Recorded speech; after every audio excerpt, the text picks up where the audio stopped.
Hello, everybody. Good evening. It's Tuesday, 23rd of September 2025, and it is time for our special talk.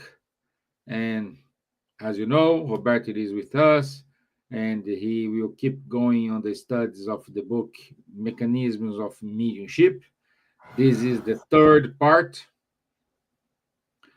I hope you enjoy. If you missed part one, part two, please go to FESP or Spirit Society of Ireland or Kardec Radio YouTube page, not Facebook page. Go to YouTube page, and then you will see the recorded sessions, and not just part one, part two, but all the speech, everything we have done here so far. It's it's recorded there with a lot of materials, and everything we have done in partnership with ESP, it's there as well. So, good evening, Alberto. How are you, my friend? I'm fine, Esteban. Thank you. Hello, everybody. Glad to be here again. Good, good. Thank you. Thank you. Also, thank you for ESP for the opportunity to be here. Thank you, Roberto, for your time to prepare this study, which bring us a lot of knowledge about the mediumship, how is the mechanics of mediumship, how Yeah, mediumship works, how to demystify uh, the mediumship. right. So let me see.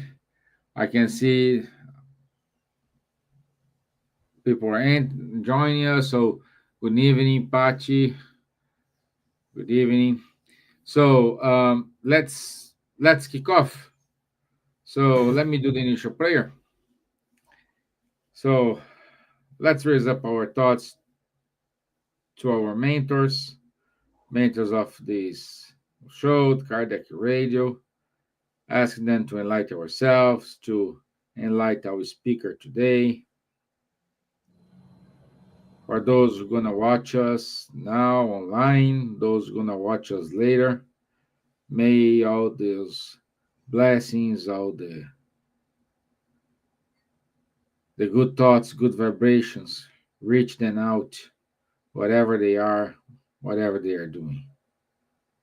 So be it. Amen. Okay, let me add you here the page. Okay. Can you see the page, Roberto? Yes, I can. Okay. Thank you. So the floor is yours, my friends. Okay. Thank you, Esteban. So, today we are going to see the part three of this book, The Mechanics of Mediumship. Just to remind, the previous book that we studied was In the Realms of Mediumship, where we we we saw many cases of mediumship faculties. Uh, that book was more about, let's say, the practical part of a mediumship. And this book now, The Mechanics of Mediumship, is more about the theoretical part of a mediumship. So that today we are going to see four topics. We are going to see the theoretical part of the physical effects, the intellectual effects, psychometry, and soul disengagement. Okay, so these are the four parts that we are going to see, topics that we are going to see today. So let's start by the physical effects. When you talk about physical effects, we talk about some manifestation of the spirits. When I say spirits, let's understand as the discarnated entity. Okay, spirits. We as incarnate beings we are more properly denominated as souls, as we see in the Spiritist book. Uh, the definition of a soul is a incarnate spirit. So of course we also are spirits, but as we are incarnate, then we say that we are souls, and then we the discarnate entities we call spirits. Okay, so the physical factors then are the manifestation of the spirits through reps, for example, for movement of objects, or even the materialization of such discarnate beings, right? And then we are going to see here the theoretical base for such a kind of manifestation. Starting by this issue here, spiritual symbiosis. A symbiotic process, symbiosis we can understand as a close connection between an incarnate person and a spirit. And such a symbiotic process, Andre Luis, which is the author, the spiritual author of this book, he says that a symbiotic process arises with the influence of a discarnate intelligence upon an incarnate one. So that's what I just said, right? This close connection between a discarnate and an incarnate entity. And such influence is based upon the mental tuning between both, right? The discarnate and incarnate person. And is put in effect, André says, by using incarnate as instruments of their manifestation of the spirit. So it means that depending on our mental, our thought, right? We as incarnate, what we think, depending on what we think, we kind of tuning with the discarnate beings that have the same kind of thinking, right? So that is this symbiosis, right? The symbiotic process. And then through this close connection between we and the spirits, they can use us as instruments. Using us as instrument, actually, we are acting as medium, right? So medium for their manifestation. And that's why André Luis says here, right? They can use incarnates or us as instruments of their manifestation of the spirit, the discarnate ones. And in some cases, the incarnate has the potential for broad dissociation of its anemic forces. That is for supplying ectoplasm. So what André Luis is saying here is that we say that we all are medium, right? But some mediums has the potential for the broad dissociation of its anemic forces. So what does it mean? The anemic forces is related to our spiritual body, right? Because we as incarnate, we are souls, and such souls is involved by the spiritual body or perispirit. And then as we are incarnate, we also have our physical body, right? So some of us as medium has this possibility of a dissociation of our perispirit, right? And then through such dissociation, we can supply such ectoplasm, which is the base for the physical effects. And what is the ectoplasm? We saw this on the previous book. It's a flexible paste, much like a visco jelly, that comes out from our natural orifice, right? Such as mouth, nose, and ears. So let's see here a picture that I showed you in the previous book, which is this one here, right? So this is a famous physical effect medium in Brazil. His name was Peixotinho. He lived in the middle of last century, and he's here on a kind of a trance state, and then you see such ectoplasms, such a white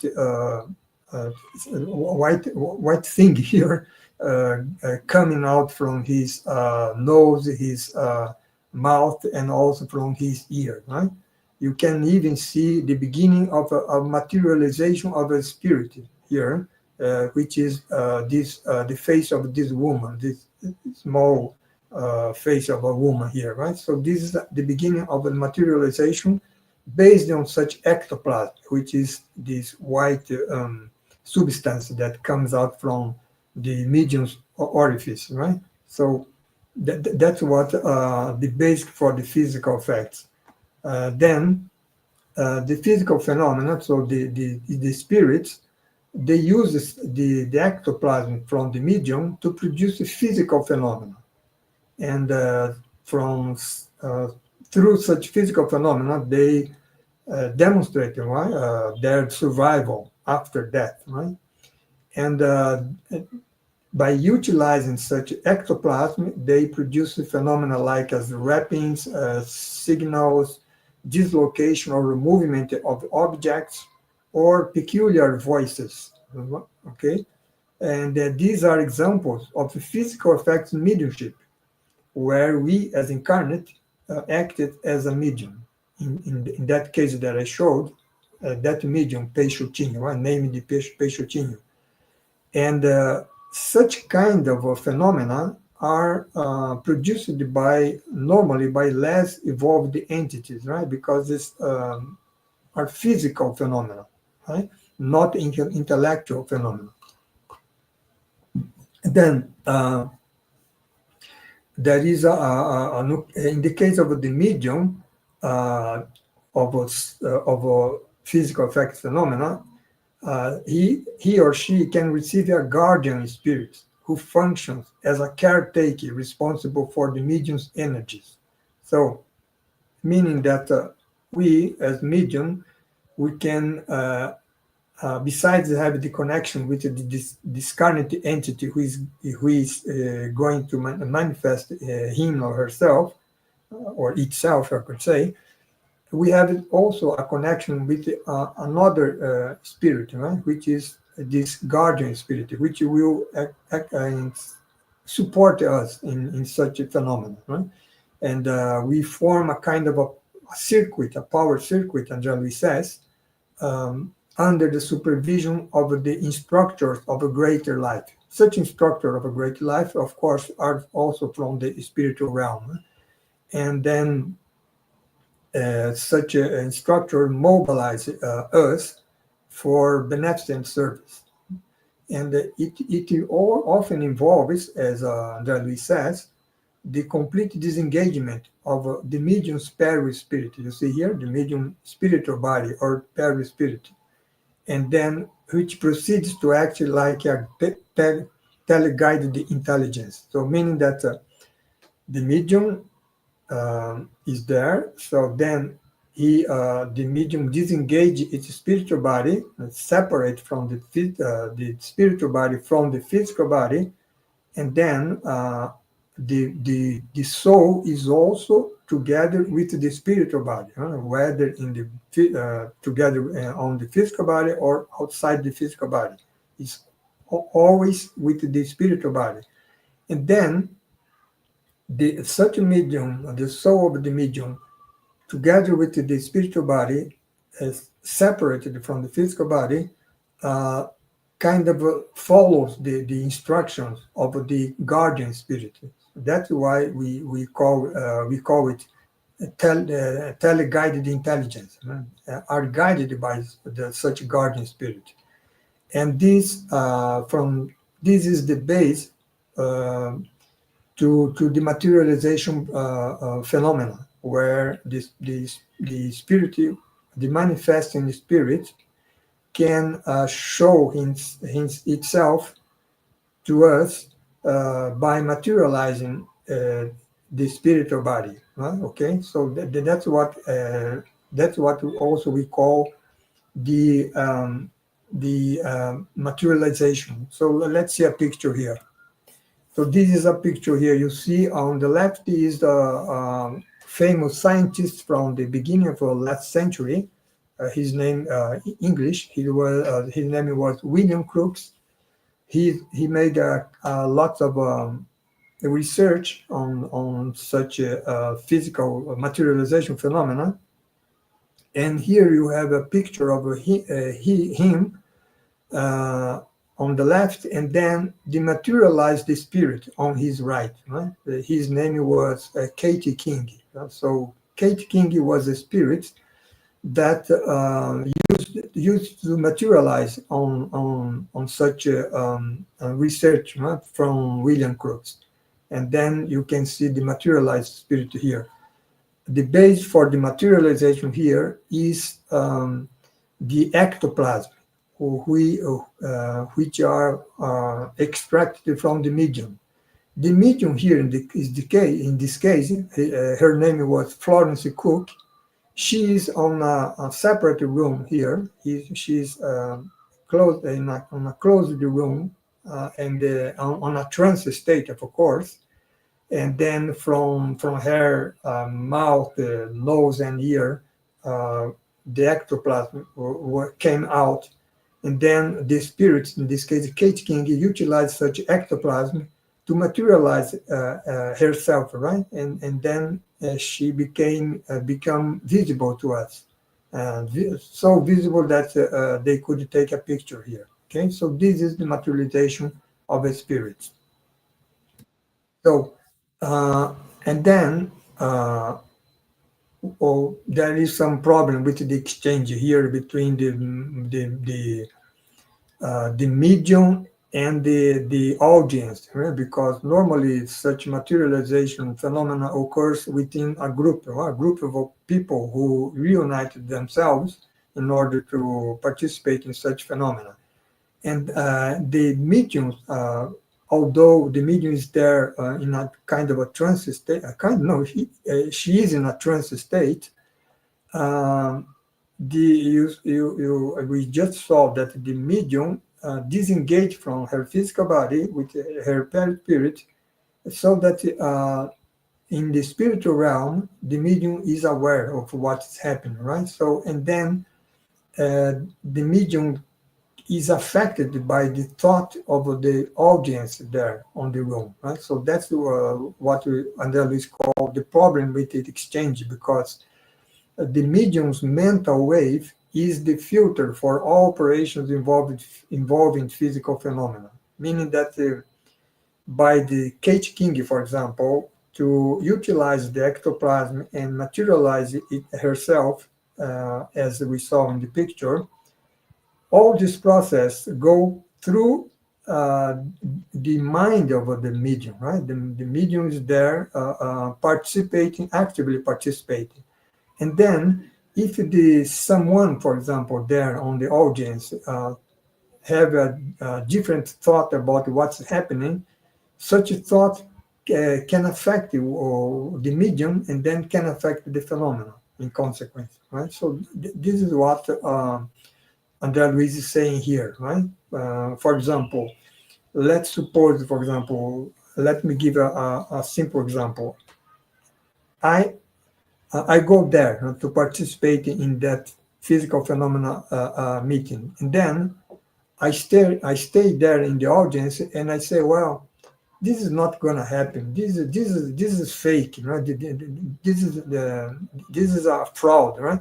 So such kind of thinking that I'm having at that moment affected the medium's mind, and then in such cases, normally, usually, the phenomenon does not occur, because my thought just kind of disturbed the whole process. So that's what Andrea Luiz is saying here. Okay, and then the problem is that with this confusion, low order spirits can go into the process and then disturbing all the phenomena, right? So that's the question here. And the mediums also, that's why the medium depends on the influence of the participants to support him or her in an ideal atmosphere of harmony. So everybody that is going to participate in such phenomena should be there in let's say, a sincere, an open-minded position, right? Not doubting the question or something like that, right? because everything that the people is thinking there will influence the phenomena either positively or negatively, right? So, and then that's what Andrea Luiz is saying here. So that's about the physical effect phenomena. Let's talk a little bit about intellectual effect. Intellectual effect means that something that affect mentally, right, on our mind. So uh, in daily occurrences, Andrea Luiz says, Andrea Luiz, just to remind, is the spiritual author of this book, right? The spiritual author of this book, which, which was written through the mediumship of Chico Xavier. And then, in an example of Andrea Luiz, in daily occurrences, we can, in such daily occurrences, we can illustrate the intellectual effects of mediumship. For example, a man in the morning, right? The man is there having breakfast, and then he's reading a newspaper, and then he's reading the business section of a morning newspaper, and then he will think harder about the best way to reap the potential profits, right, from from the, let's say, the stock market, for example, right?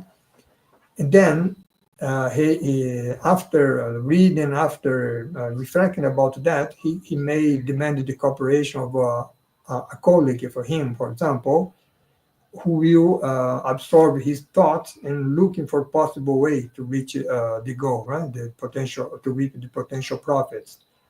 And then through the specific condition of reflex that we saw in part two, drawn for the financial section, both he and his colleague produced mental waves related to the matter.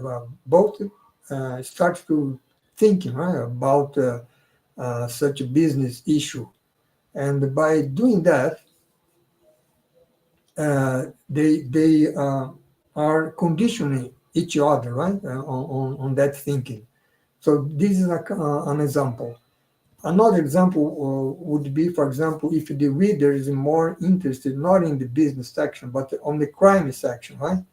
And then he starts to exteriorizing the dreadful scenes that are born in his mind by reading such a crime occurrence, right? Molding his own version of the facts. And then in such a state of mind, by imagining such dreadful scenes, he attracts sympathetic companies. So in this case, spirits, right? Who also are fond of such a kind of issues, crimes and such kind of issues. And then such sympathetic minds or spirits start to express thoughts of the same nature, and then so they kind of feeding each other, right?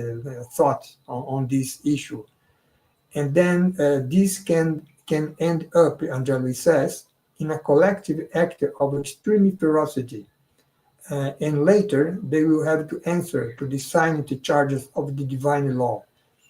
What he's saying here that by if I start to imagine some kind of a violent actions, I can connect myself mentally with the discarnate beings or spirits that think the same way, and also with another incarnate person, right? Some colleagues of mine who think the same way. And then by at the end of the day, I mean, I and my colleagues, incarnate colleagues, um, influenced by the discarnate spirits, we can end up, Andrade says, in a collective act of extreme ferocity. Okay, so that's something that happens, for example, in the football player stadium. Right? You see that the violence that occurred there, and always involve a collective of people, right? So that's something that happens. And this is a kind of a intellectual affected phenomenon because people influence each other, among they influence among themselves, and then they end up acting in a violence way, right? And after that, the person can think, well, how could I do that such violence that I did, right? But then it's late, right? It's too late. He has already done it, right? And will respond for the consequence, right? So that's what that we're saying here. So it's a simple example of intellectual effect. Intellectual effect means this influence, right, by our thinking on the other people's actions. And when such action, if such influence comes from the spirits, then we that's what we call obsession, right, in spiritism. And then by having such kind of uh, uh, thinking, for example, imagining violent action, for example, we receive the influence of spirits that have the same kind of thinking, but we don't we are not conscious of that, right? So that's what André Luis is calling here the unascertained mediumship. So these are examples where we are controlled by discarnate spirits that influence us for good or bad purpose, right? In the case of evil spirits, is a bad purpose, but it also can be of a good spirit. Then would be a good purpose. Huh? And then we are influenced by them in lengthy process, under the says, of unascertained mediumship, meaning that we are controlled by them, but we are not aware of, right? So that's something that is called the intellectual effect in mediumship. So at the end of the day, right, what André Luis is stressing here is the importance of our thought, right? Our thoughts. So what we think, the purpose that we have with our thinking, good or bad, will you have as a consequence a kind of a symbiosis that what was called there in the beginning, or a kind of a connection with the good or bad spirit, right? So which is that have the same thinking, and then they will start to influence us, and we are not aware of that, right? And that's why we are kind of also of that another expression that André Luis utilized, which is the teleguided medium, right? So we start to act as a teleguided person, right? So which is not good, right? Because we end up doing things that we were not conscious of, right? And that's not a good way of acting in our life. So then we have the discipline mediumship.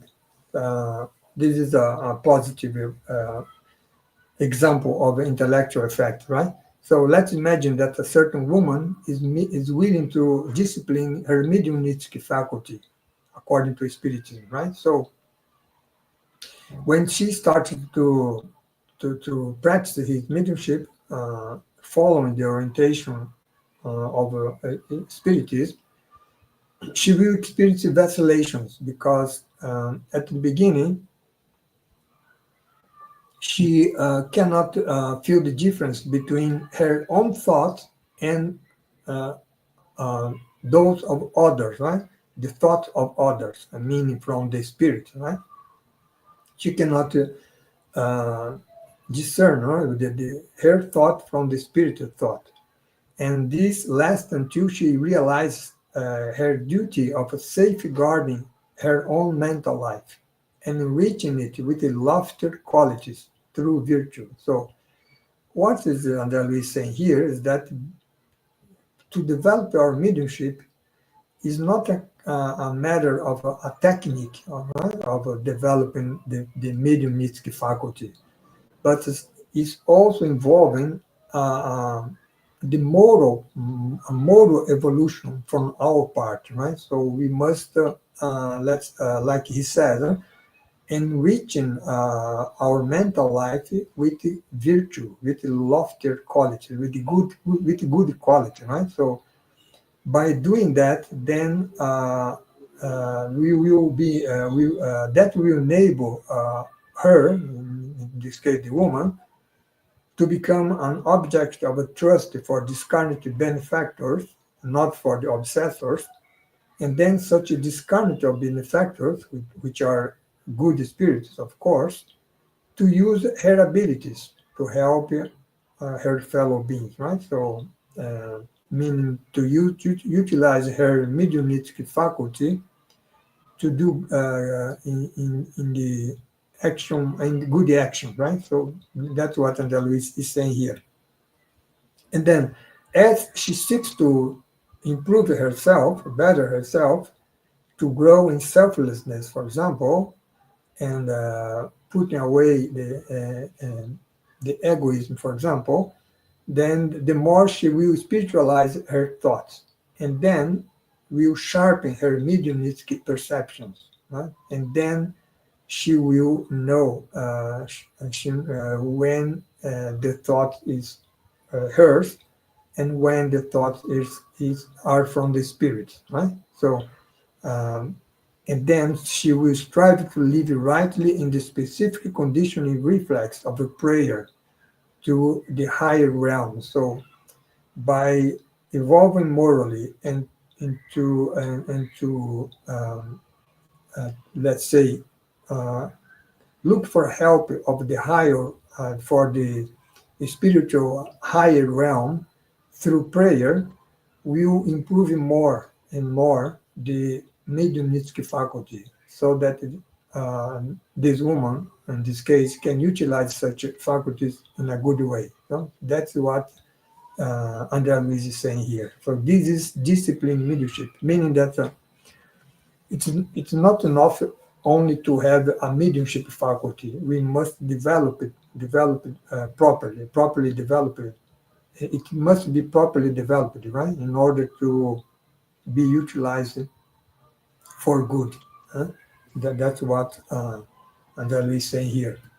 So, uh, and then we have also this issue here of a mediumistic passivity. Uh, the discarnating structure influences the mechanism of the medium's brain for the attainment of certain phenomena. So, because when we are medium, we are we saw in the beginning, right?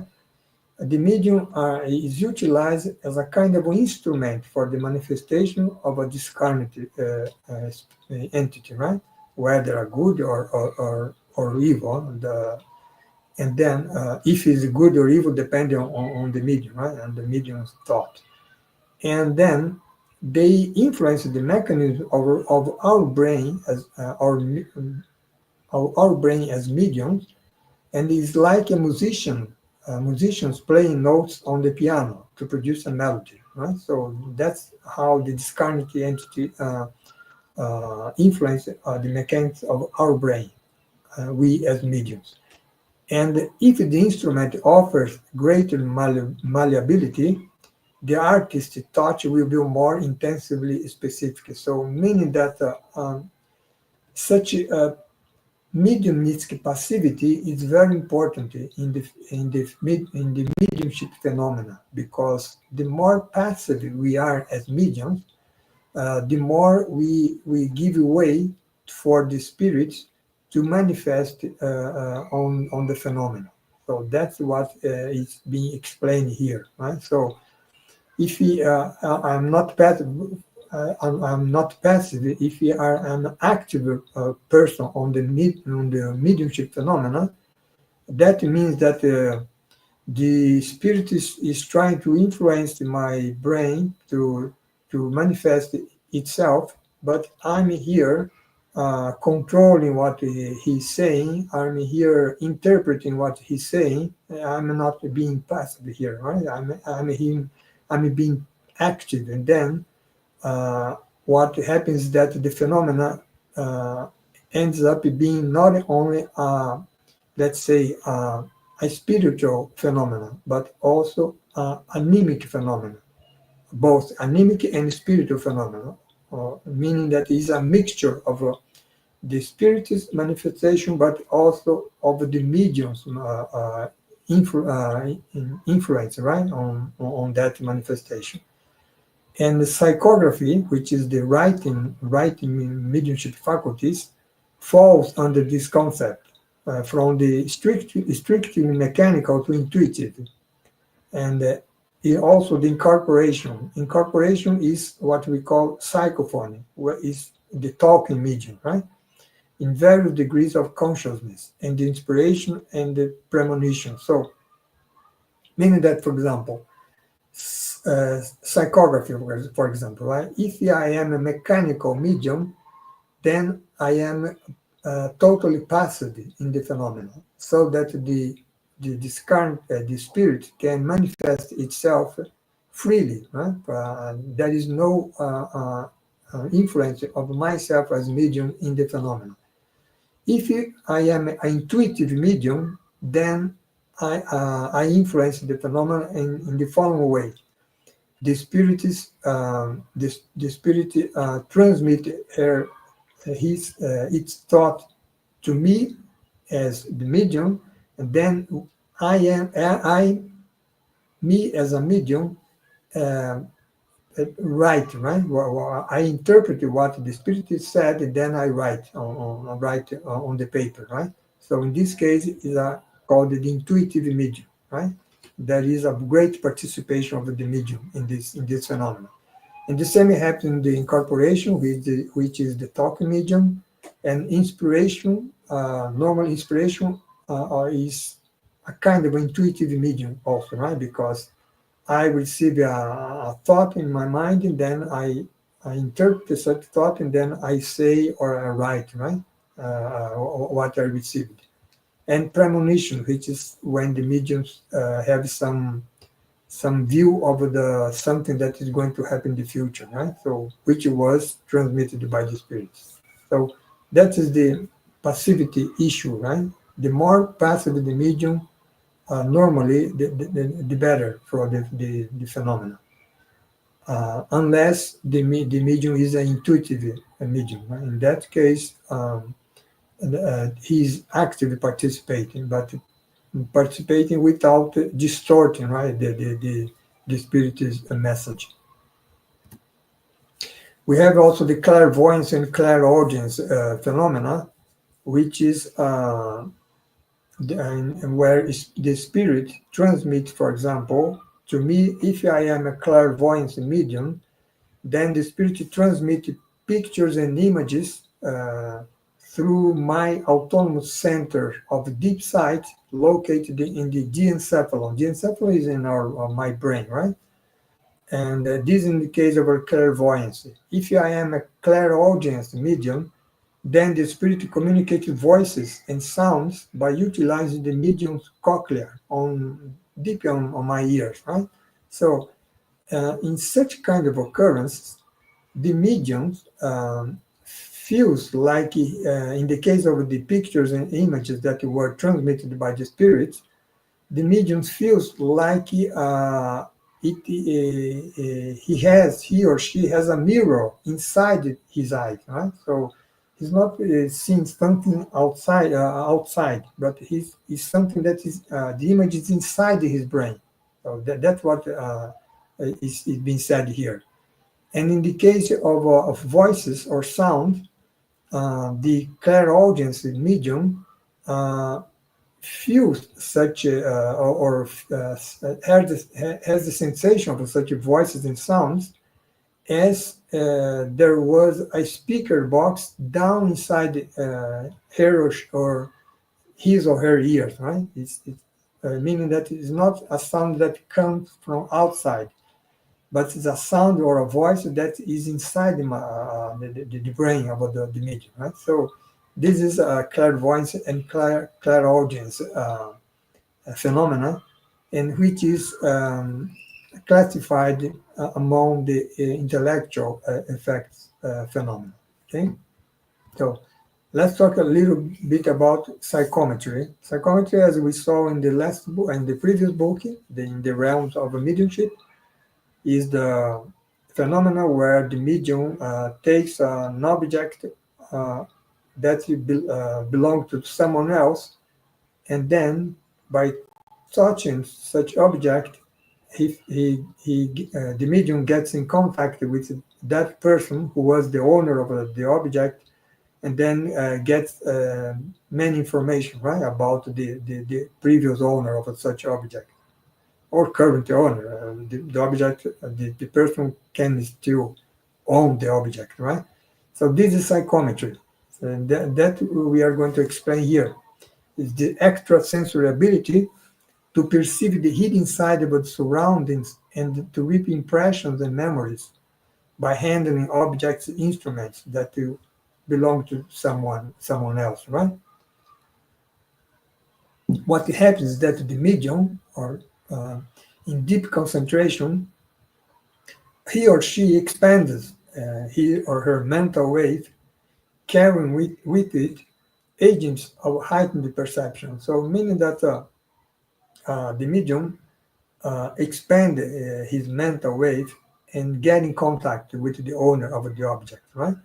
And then such kind of individuals, such mediums, can transport the ordinary senses beyond the physical body in the normal waking state, right? So that's what happened here. For example, uh, transport the ordinary sense beyond the physical body because uh, the medium, uh, the soul of the medium, uh, together with his spiritual body or perispirity, he can disengage from his physical body, go to another place, and then see there what is happening there, right? So that's a meaning, for example, of transporting the ordinary sense beyond the physical body. Right?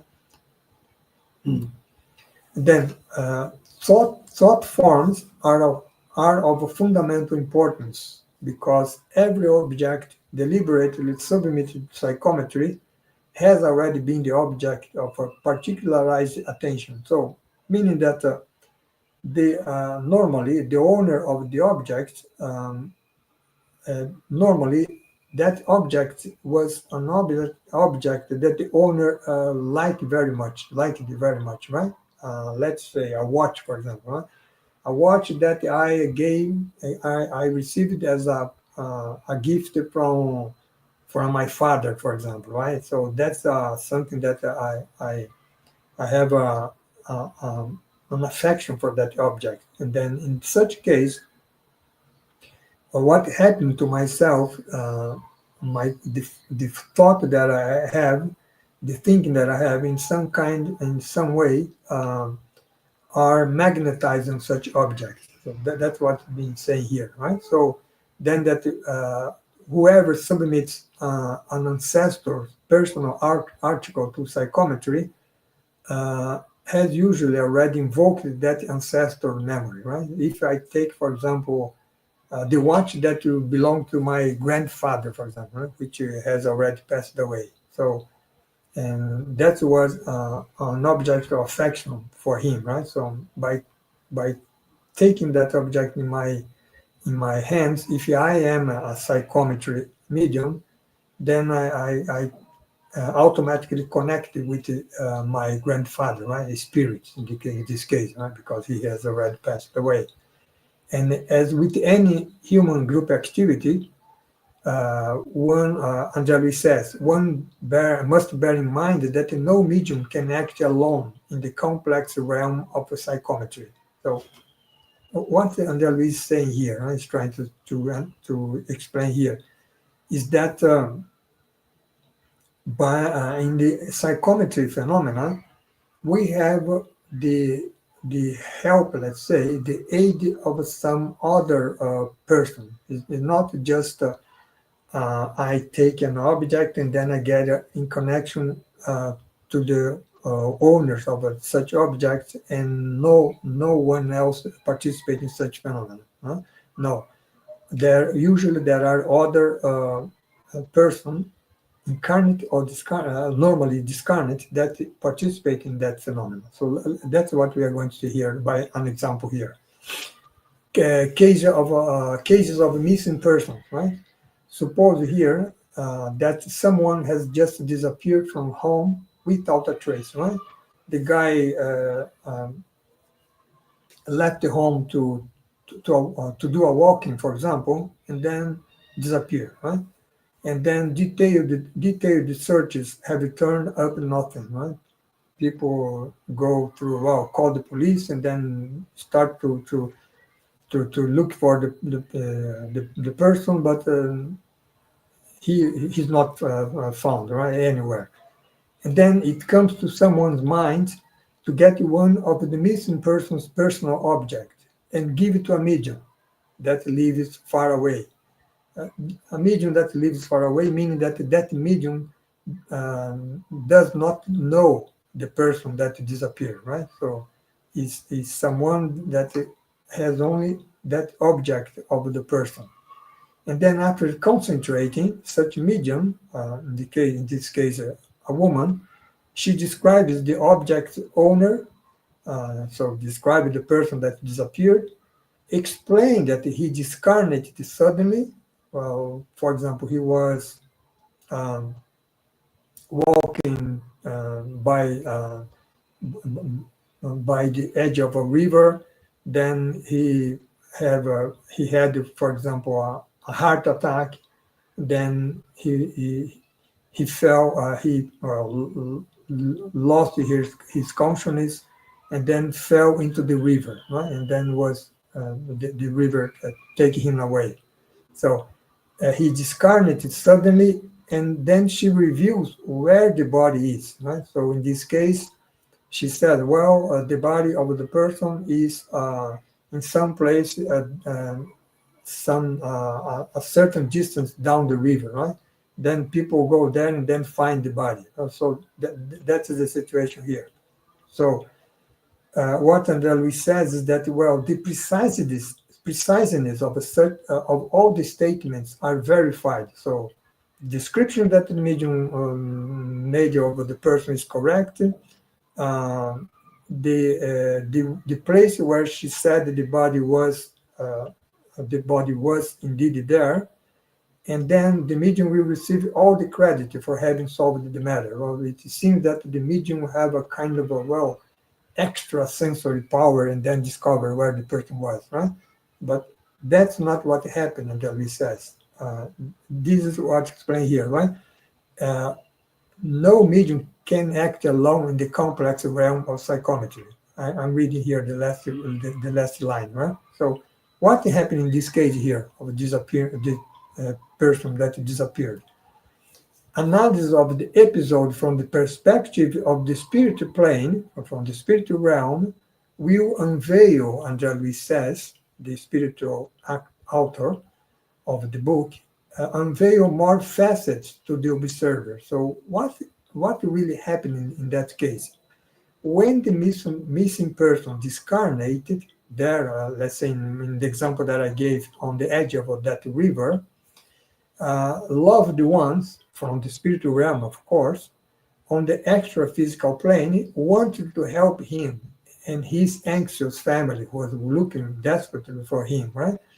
And then they incorporated at the medium's mental wave, they furnish all the information pertinent to the matter. So meaning that all the information that the medium had, she had about the description of the person, what happened to him, where the body was, all such information was transmitted to her uh, by the disappeared person loved ones from the spiritual realm, right? By incorporating at the medium mental wave. So it's kind of a telepathy, right? So they transmit telepathically such information to her, and then she said what she received, right? So the object subject to psychometry are nearly always mediators between the physical and extra-physical sphere. So meaning that by taking that object of a disappeared person on her hand, she get in connection with the disappeared person's loved ones, right? Who then transmit to her all the information that she needed to find the body, huh, of the disappeared person. So that's what happened here. So this is the psychometry phenomena, and you can see an explanation of what happening from our incarnative or let's say physical plane point of view, and also what happened on this from the spiritual plane point of view, right? So that's very interesting here. Let's now see finally the soul disengagement. Right? Soul disengagement is something like I explained in the beginning, right? When they said that the medium get into a trance state, then the soul of the medium together with the spiritual body disengage from his physical body, right? So this is soul disengagement, and then by such soul with his spiritual body disengaged from the physical body can can travel, let's say, for distant places, right? Can go to the other side of our planet, for example, right? And always connected with the physical body by a kind of a fluidic cord, right? So, but the spirit is free, the soul is free to go to far distant place, right? And then at that distant place, the soul can see or what's happening there, right? And then can transmit what he saw. So this is soul disengagement. So, and is something connected with the induced sleep, what we already saw in the previous part regarding hypnosis, right? At the hypnotist command, for example, the subject and the person in a trance state will give up from the chest area an abundant amount of a whitish vapor that condenses like a cloud into his or her duplicate. So in this case, we are not talking about ectoplasm, right? Which is that white substance also.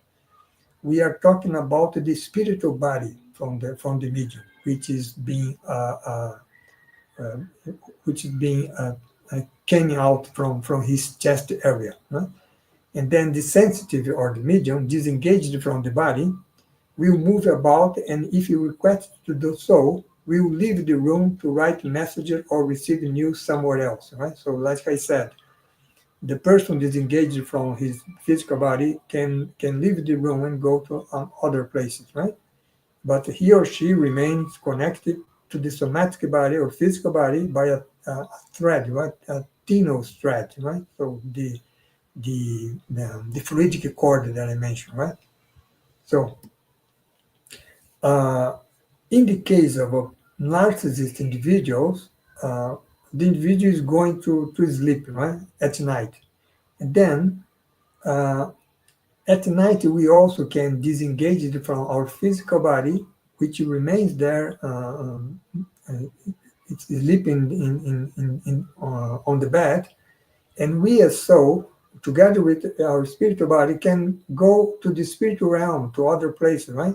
So, but a narcissist individual, the individual which think only about themselves, they remains just juxtaposed to her physical body, to their physical body, like a driver who lies beside his carriage, right? So there are kind of a person who every night when they go to bed, they stay all night long together with their physical body. They don't go anywhere, right? So, but this is not the usual, I would say, right?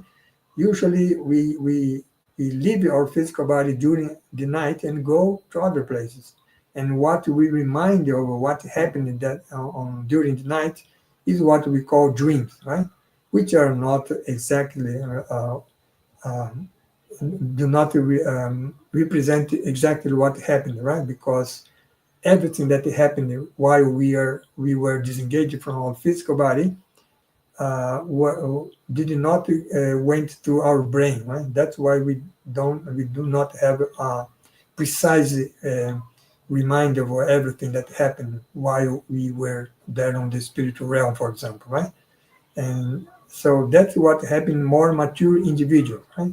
Because they possess, under we says, their own desire, in their own desire, the conditioning reflex that will lead them to the local to which their thought is connected. So meaning that when I go to sleep, when I sleep, if you are something, I'm worried about a specific issue, right? So then as soon as I get sleep, then I go to a place where I can deal with such a issue that is um, is worrying me, right? So that's what Angelo is saying here. And then, for example, a farmer, for example, which is, well, I don't know if the crop this year will be good or not. And then during the night, the farmer will disengage from his physical body and will contemplate his crop, for example, right? The artist will, who is painting, for example, a picture, you're going to see her work, right? In the case of a woman, for example, to see the enhancement of a such picture. And the criminal returns to the place of a crime, right? So that's what we do in natural sleep, right? Every night. So that the what Andel is trying to explain to us here is that every night we are doing such soul disengagement, right? We disengage ourselves from our body, physical body, and do lots of things, right? Good or bad, depending on what we think, right?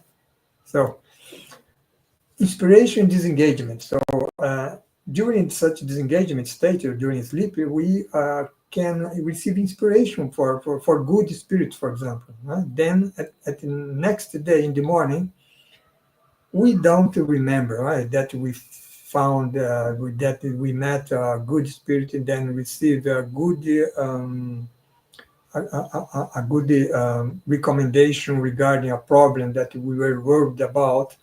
But we during the day, the next day, we have a kind of a intuition, right? Wow, that problem, I should do this to resolve that, right? So this is the way we remind what we happened during the night, right? So that's the issue of inspiration here, right?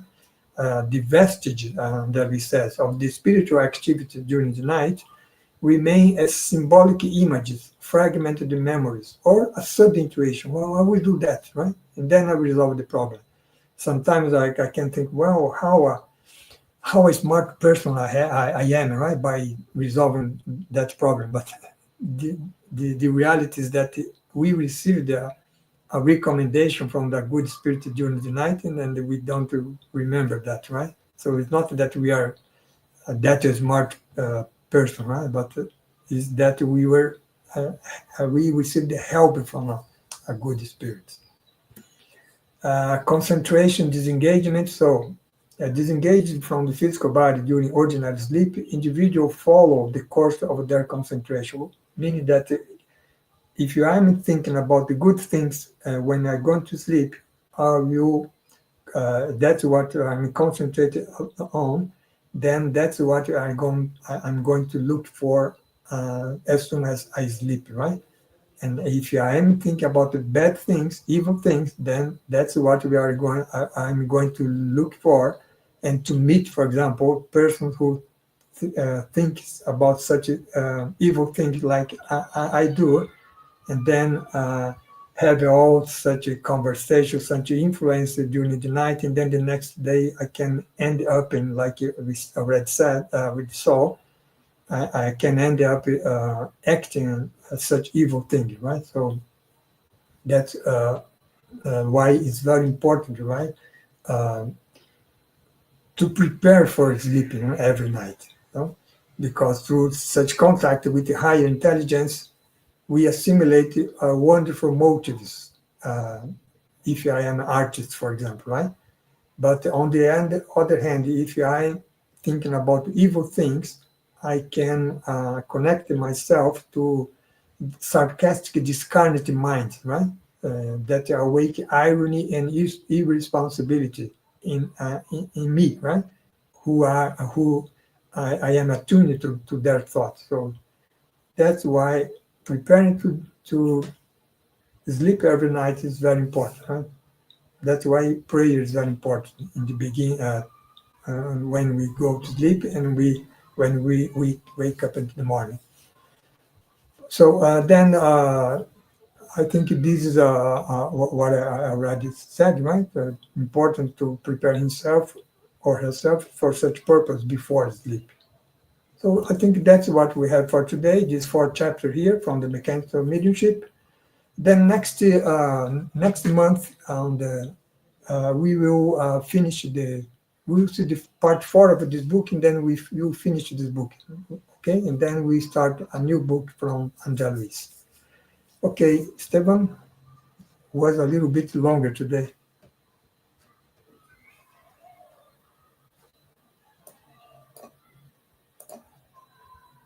I think Esteban. Ok. Tava no mudo aqui. Ok. Tava no mudo aqui. Oh, sorry. Good. Thank you, my friend. Thank you for the opportunity. Thank you. It's great. Thank you, Luviem. Thank you, Patti. As I said, Gabriel Inácio. Thank you for the briefing about the book. So next month. What's the date for next month? 21st of October. 21st. Okay. Then we'll see the last part of this book. Okay. Yeah, that's what I'm gonna say. This is the last part. Yeah. Next month will be the last part. Yeah. Okay.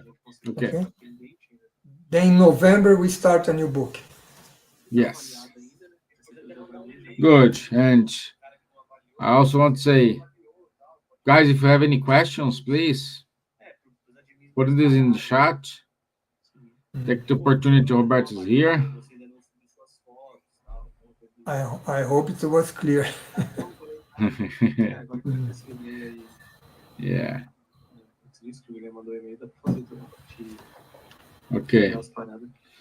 Okay, so no questions. Do you mind to do the final prayer as usual? Sure. Yeah. Okay, so let's finish our meeting today and thanking all the spiritual benefactors for all the support during our presentation today. Then let us also thank Jesus for all the support and for the opportunity for being reunited here in order to study his gospel. And finally, let's thank God for the gift of a life to all of ourselves. So be it. Wonderful. There is a sound. There is a sound in the. No, there is some people talking. It's the meeting here. Okay. Yeah. So, want to say thank you, everyone, for your time. Thank you for joining us. I'll see you all on the 21st of October. Okay? Right. Thank you, Roberto. Thank you. Thank you. Bye-bye. Bye-bye.